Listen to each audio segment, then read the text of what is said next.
Hi guys! Welcome back to my channel. So ngayon nga ang first game ng Chocomocho.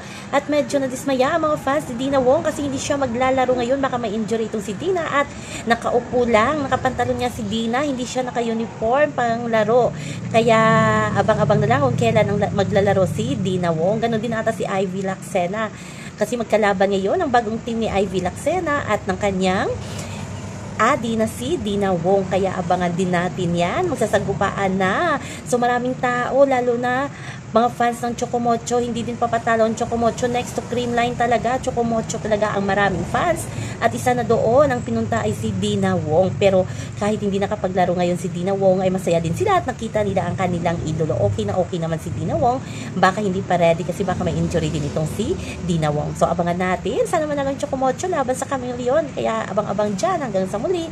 Bye-bye! Update lang tungkol kay Dina Wong.